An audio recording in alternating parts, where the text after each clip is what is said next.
По објавата на претходната емисија која што се однесува на апликацијата MyWorld, реакциите може да ги систематизираме во две категории. Едната е од граѓани кои што се пронашле во сторијата и кои што се чувствуваат измамено, и другата е од раководството на апликацијата, чиј демант во 12 подточки ќе го емитуваме во целост во оваа емисија. Во оваа емисија исто така ќе слушнете за лични сведоштва на луѓе кои што се чувствуваат измамено со тоа што инвестирале во оваа апликација MyWorld, која порано го носела името на Lioness. Ќе слушнеме приказни за луѓе кои што изгубиле цели едни фамилии, луѓе кои што заглавиле на некој начин финансиски. И ова се само дел од оние кои што имаат расположение да говорат пред камера за да ја добијат својата правда преку судски случаи. Но има и такви кои што не им веруваат на институциите и не застануваат пред камерата на 25 минути, меѓутоа разговараат со нас и ни укажуваат за начинот на кој што биле доведени во заблуда. Да прашам на почеток, зошто сакате да го скриете идентитетот за овој интервју? Па вака, пред се, сакам да го скријам идентитетот за овој интервју, затоа што некако немам поверение во институциите во Македонија пред се, значи тоа е прво и главно. Како се случуваат работи во Македонија, значи одредени случаи, примери, слични на овој пример ние што го водиме, институциите се повеќе се во корист, да кажеме, на одбрана на некои одредени криминални активности кои што негативно делуваат кај народот. Едноставно, буквално сакам да го заштитам поради тоа што не верувам во кај нас што се институции, тоа е тоа. А страв чувствувате? Страв може би чувствувам помалце, така, не по мене, едноставно по мојата фамилија пред сега, бидејќи сум во круг на луѓе каде што се уште оперираат некои од тие што се, да кажеме, во оваа лајконет групација. Вака, затоа што првично ја одамна мислев дека завршив со оваа приказна. Второ, затоа што моментално нормално животот продолжува, сум на работна позиција која што реално не дозволува вакво експонирање и не би сакала да ги мешам работите кои што немаат никаква поврзаност од таа причина. Не дека нешто, ако сум дошла тука да зборувам, тогаш не би се крила. Интересот за поголема и постабилна заработка секогаш со себе носи финансиски ризик. Некогаш е пресуден моментот во кој се наоѓате во животот, некогаш средствата кои ги имате при рака за инвестирање. Таквите услови се плодна почва за маркетери од различни бизнис ентитети да ви пристапат и ни своите убедувачки техники да ви ја продадат идејата за повеќе пари. Купувањето облаци во поранешен Lioness, денешен MyWorld, оставил трага врз животите на сведоците со кои разговараше редакцијата на 25 минути. Нивната и приказната на луѓе со кои заедно граделе мрежа од која треба да профитираат, била инспирирана од желбата за подобар живот.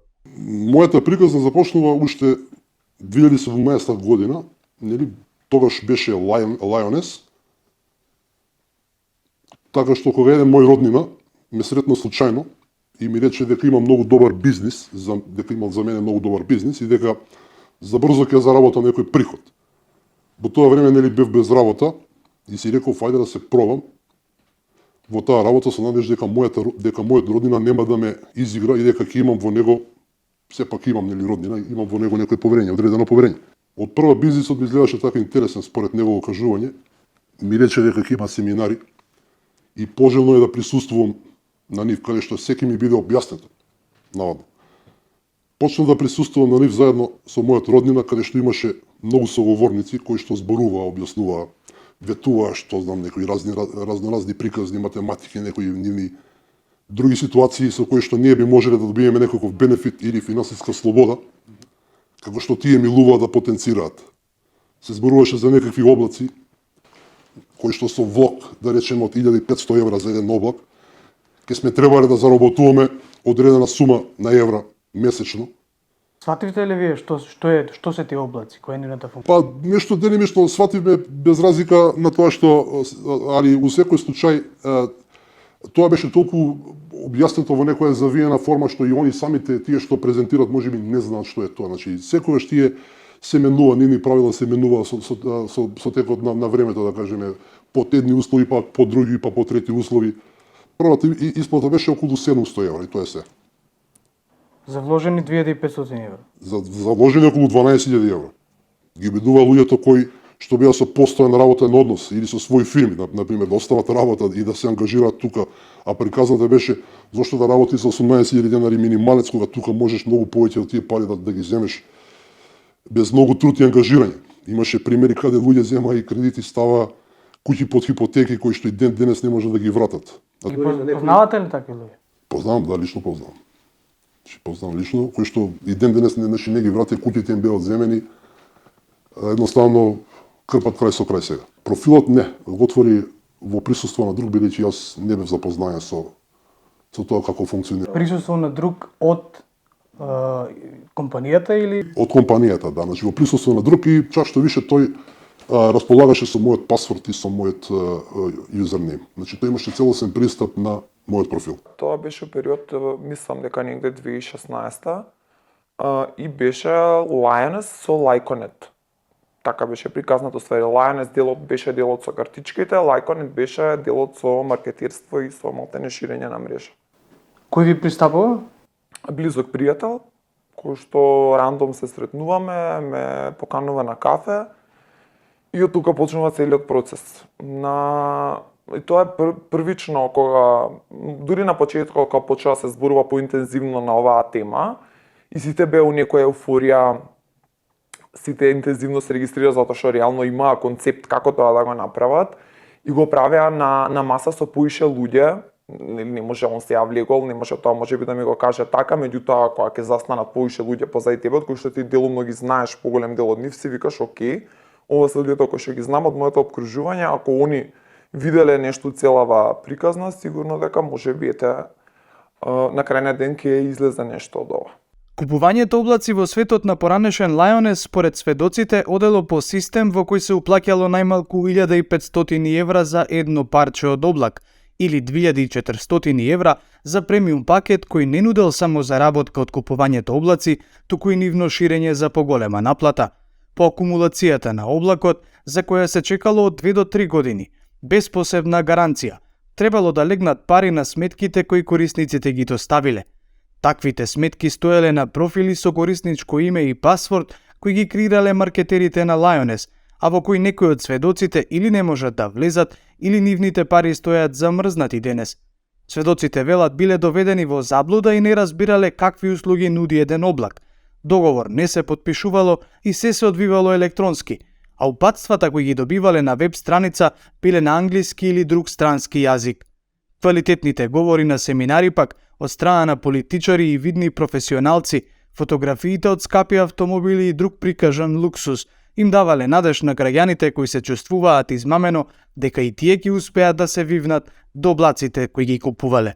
Ама тука кај нас, нели, секогаш се скуцкани кога дојдат со дела со вични професии, ако више збориме, луѓе кои што се малте не у јавниот живот, кои што заработуваат више солидно, ама као ова име дополнително, они не веруваат у работа, тоа зашто уште ја работеле претходно, не знам, да не навлагаме се и у тие ситуации, ама сакале да го покажат моментот дека јас ова го постигнав така или јас сум ослободен од не знам, од некои дополнителни работи. Ако знаат дека вие сте вработен таму и таму, тогаш ќе цилјаме таму. Да, оне сигурно си ти незадоволен од тоа и тоа, ајде да ти кажам дека тргни го ти тоа незадоволството, јас ќе ти најдам начин како да бидеш среќен и успешен. Денес тие се сведоци на изиграни судбини, на живот во кој луѓето кои се решиле на инвестициски чекор пред повеќе од 5 години, мака мача да ги отплатат кредитите или хипотеките со кои влегле во оваа шема.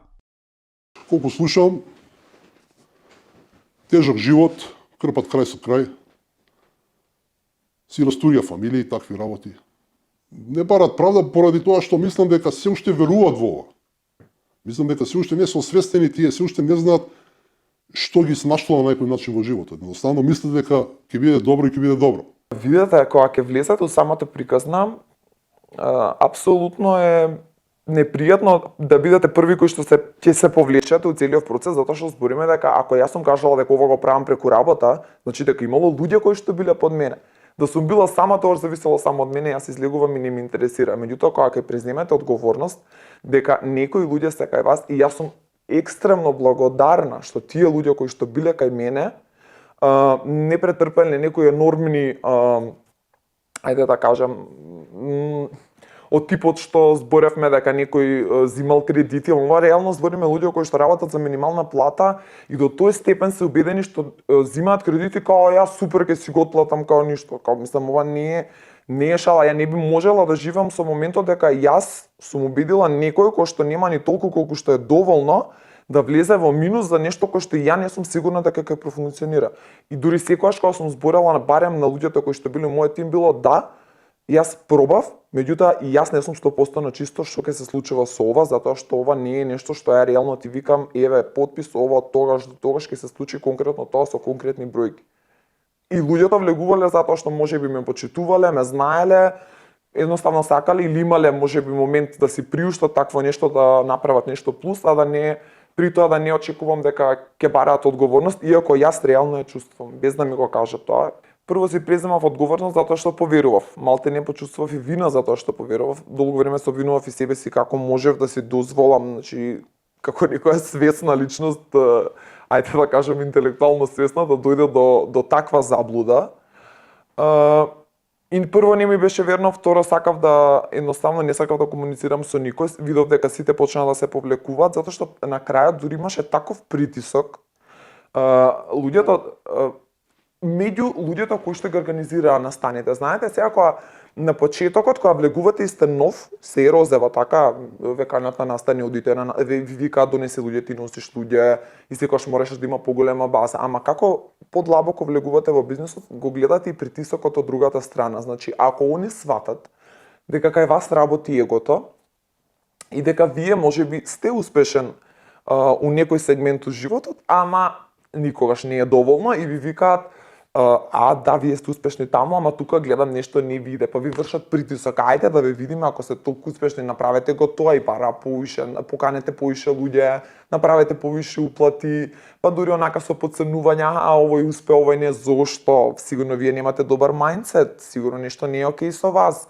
Буквално онака ви правеа некој, ајде да кажам, да почувствувате грижа на совест дека вие можеби не правите нешто како што треба, дека вие не сте усклоп со целата приказна, а секој од вас беше муабетот, секој мора да биде all in.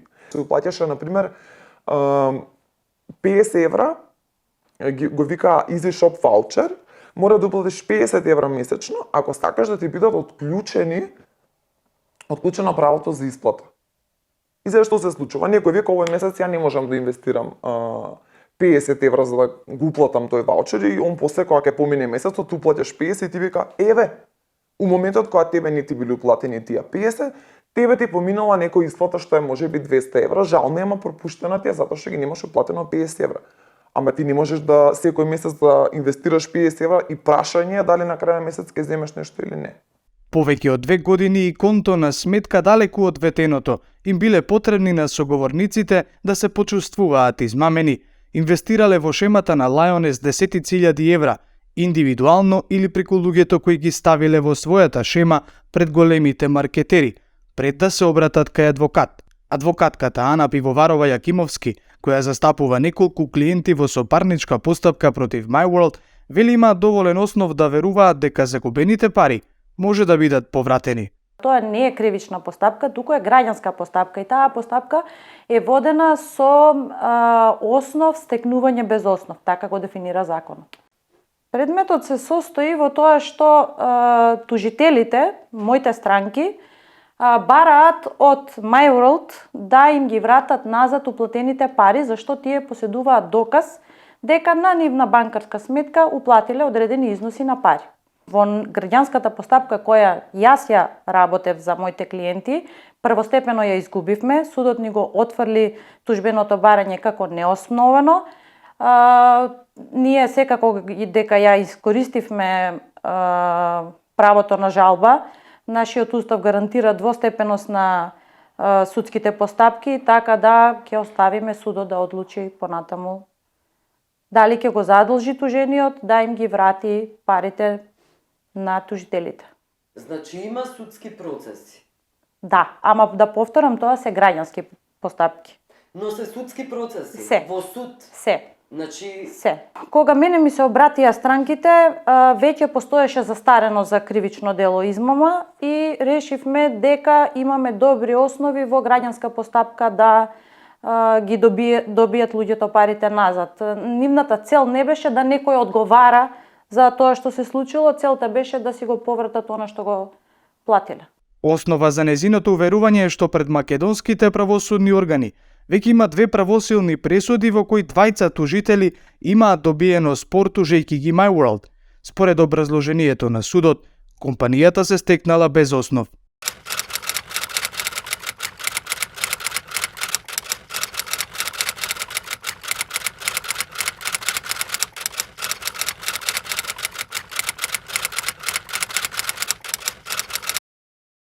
Господине Иванов, кои се надлежностите на финансиската полиција во контекст на MyWorld, случајот со MyWorld кој го работиме веќе од минатата недела на емисијата 25 минути?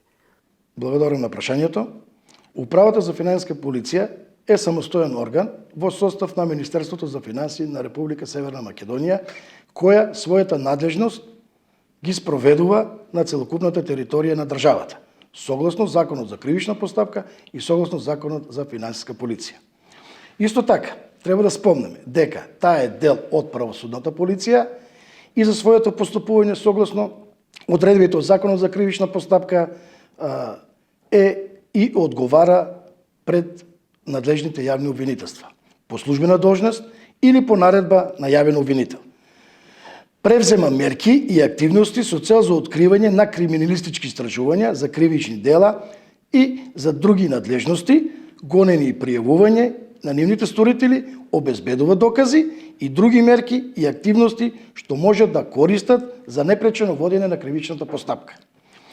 Овластувањата на Управата за финансиска полиција се применуваат во случаи кога се работи за откривање и истражување на кривични дела, како што се перење на пари и други приноси од казниво дело, злоупотреба на службена полежба и овластување, несовесно работење, злосторничко здржување, даночно затојување и кривични дела кои се стекнати од противправна имотна корист од значителна вредност. Меѓутоа, многу битно е да спомнеме дека надлежностите на Управата за финансиска полиција се да ги заштити финансиските интереси на Република Северна Македонија и финансиските интереси на Европската Унија преку откривање на криминалистички истражувања и кривични дела поврзани со користење на средства од програмата на Европската Унија кои ги добива Република Северна Македонија од буџетот на ЕУ. И во овој контекст вие веќе ја известувате јавноста, морате да бидете транспарентни и да известите јавноста за сите ваши активности. MyWorld во моментов има предистрага и поради тоа се уште е тоа тајна постапка? Управата за финансиска полиција за своите активности поднесува известувања и кривични пријави до надлежните јавно обвинителство. Заради транспарентноста, отчетноста и одговорноста во користењето на јавните средства, односно користењето на средствата на даночните обврзници, ја информираме јавноста преку соопштења до медиумите. Значи, од исклучителна важност е навремено и точно да информираме јавноста, а од друга страна има за цел превентивно да влијае на физичките и правните лица во насока на дестимулирање на криминални активности, дека сепак мора да водиме сметка да знаете по законот, согласно Законот за кривична постапка, предистрагата е тајна. И да не направиме, односно да не ја загрозиме доверливоста и успешноста на предистражната постапка, како и правата на трети лица. Добро, но сите овие информации кои беа и во претходната емисија изнесени, сите информации околу оперирањето на MyWorld, како работи MyWorld, секако дека вие ги видовте, ја видовте емисијата и сте запознаени со целата операција на MyWorld. Што можете да кажете во овој момент? Од страна на Управата за финансиска полиција се анализираат сите информации пласирани во јавноста со цел за да се утврди истите дали постојат индиции за можни сторични кривични дела, дали се во надлежност на Управата за финансиска полиција, се преземаат соодветни активности согласно одредбите на Законот за кривична постапка во соработка со надлежното јавно обвинителство. Во овој момент не би можел да потврдам или да отфрлам дека против MyWorld Lioness, кој функционира на територијата на Република Северна Македонија, се води постапка, бидејќи, пак ќе кажам, согласно Законот за кривична постапка, предистрагата е тајна. Но вашата порака до македонските граѓани сепак е многу важна, еднакво како и во интервјуто со директорот на финансиско разузнавање, кој имаше порака до македонските граѓани околу оперирањето на ваков тип на фирми. Значи, се сложува дека ние како институција мора да бидеме пред се и над се будни. И мораме во овој момент да кажеме, односно да сигурираме на сите граѓани во Република Северна Македонија да водат сметка, да не ги споделуваат своите лични податоци, да не веруваат во реклами за брза и лесна заработка, да внимаваат каде ќе ги вложуваат своите средства, односно пари. Исто така, би кажал да ја искористам и да ги охрабрам граѓаните, доколку имат било каква информација, сомневање и смета дека се цел на даночна измама, истите да ги пријават во Управата за финансиска полиција. Пријавувањето кај нас, во нашата институција, може да биде на повеќе начин. И тоа, слободно, треба да знаат сите граѓани на Република Северна Македонија, дека може да поднесат електронска пријава на официјалниот мејл на Управата за финансиска полиција, да достават по пошта пријава, да достават пријава лично во управата и да разговараат со некој од нашите финансиски полицајци. Еве, тоа е пораката која што треба сите заеднички да ја споделиме и пред јавноста да настапиме како една одговорна институција, за да ги заштитиме правата и одговорностите и на граѓаните, и на правните лица, а пред се на буџетот на Република Северна Македонија. Господине Иванов, некои од граѓаните се плашат, се срамат. Тоа се мотивите всушност, според моите информации и извори, дека стравот и срамот се причина зашто тие не ги пријавуваат ваквите измами. Значи, ги охрабрувам уште еднаш граѓаните. Со пријавување во нашата институција, во Управата за финансиска полиција, ќе бидат заштитени сите лични права. Значи, луѓето ниту треба да се плашат, ниту да се срамат, туку веднаш и во истиот момент да дојдат кај нас и да ги пријават сите тие даночни измами. Затоа што ве уверува, ќе бидете заштитени и согласно Законот за кривична постапка, предистрагата е тајна. Така да ве охрабрува. Благодарам за овој разговор. Благодарам и на вас.